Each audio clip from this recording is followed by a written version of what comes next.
Hey everybody, welcome to Trading Capital's exclusive analysis. Today, the IWM small caps got absolutely demolished, closing down the most on the session, down 0.92% on the trading day, losing the 7-day moving average and looking like it's putting in a bit of a failed all-time high double top. We have been discussing with members that this market was long overdue for a correction, and we have been slowly accumulating into the short plays. Today, we took a bit of profits off of our IWM 241 puts. We took roughly 54% off of the trade, and we still have till the end of the month to manage that trade accordingly. But small caps are certainly looking like they're under pressure.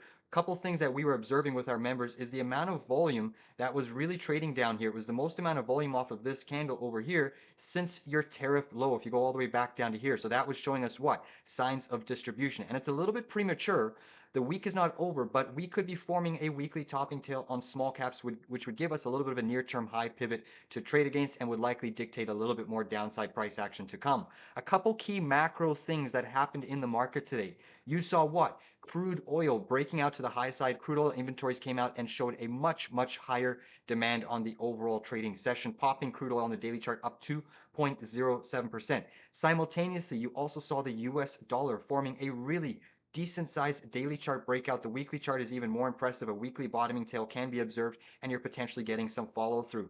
I am personally been long the dollar with my members. I parked a whole bunch of cash in the Dixie off of this 2713, the UUP area, and the UUP chart, this is your dollar ETF based ticker, is looking like it's trying to form this rather large inverse head and shoulder. So with the dollar pressing, with oil pressing, you're starting to see some distribution signs in gold. Gold finally taking a little bit of a near-term breather, still exceptionally strong on the session, but coming under a little bit of pressure. You're also seeing names like Uranium, taking a nasty dive down 3.5% on the session, putting in a bearish engulfing candle. So therefore, a name like Oklo and SMR is starting to come in. And full disclosure, I'm still losing money on Oklo. I'm still short commons off of the 114 area, but this has just gone so parabolic that I still think it's going to come back and have a mean reversion back inside this original channel that it was trading into. You just had this exceptional amount of hype around uranium stocks. And this, can you believe that this company still does not make any money? It's just running on pure hype alone.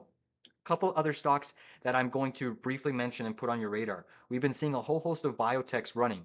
VKTX, which I'm already long off the 2462 area common shares, looks primed and ready for a potential breakout to the upside. I still think VKTX has a move back into the daily 200 moving average, and then eventually I think it's going to work itself back up to that gap fill, but it's got quite a lot of time and work before it ends up that. VKTX putting in a nice little basing formation inside of a wide range green bar candle, holding bullish price action. It looks like it's primed and ready for a potential breakout to the upside. So I remain bullish on VKTX. A couple of the things that I want to mention to you on the overall chart. If we look at our SPX chart, SPX also lost the 7-day moving average. And there's one thing I want to bring to your attention is if I remove this big yellow arrow, because we're using that intraday in the live trading room, SPX has triggered a head and shoulders formation that is likely has a bit more downside to come. Obviously, the markets are still in a strong uptrend, but just understand this head and shoulders could see more downside as long as we remain below that neckline. If we were to recapture that neckline on the hourly chart, then SPX can push to new highs, but we are seeing quite a bit of distribution coming into the market today.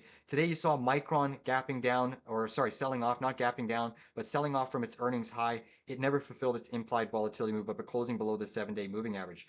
Our members were also able to take a huge amount of profits on ALAB. ALAB was one of the most parabolic stocks in the market, and over the last 5 sessions, it has come back down to earth, down 10.78% today, dropping to the downside. We took profits on our 205 puts. That was a really excellent trade. If this one gaps down tomorrow, we will have a phenomenal day trade. We also exited our SCCO common shares, basically netting 19% on the trade. We've been accumulating SCCO down since this early August time frame off the $95 area. Simultaneously, you saw Freeport McMoran absolutely crater to the downside on a guidance revision. So a lot of distribution, a lot of wild moves in the market, a lot of different stocks seeing capital rotation. Financials are moving forward, are looking exceptionally weak. Today you saw XLF break down. You also saw KRE breaking down below the 7-day moving average. You saw JP Morgan put in a little bit of distribution. All I'm going to say is just be very cautious. When we start to see 10-year yield pushing up, everyone's expecting yields to soften up, but yet central banks have cut, the Fed has cut, Bank of Canada has cut, but yields are now pushing up. So what is that telling us? Yesterday we did have Powell say equities are overpriced, and sure enough, we get a really big sell in the market. One of the free trade ideas that I commented on basically about, I don't know, 2 weeks or so ago. Lululemon looking exceptionally bullish. It seems that Lulu has put in its near-term low and it's now charging into its gap. This is a long-term play. Tuck it away and forget about it because Lulu's valuation down here makes so much sense, so oversold, and one of the stronger consumer discretionary retail stocks on the market. They have 3.42%.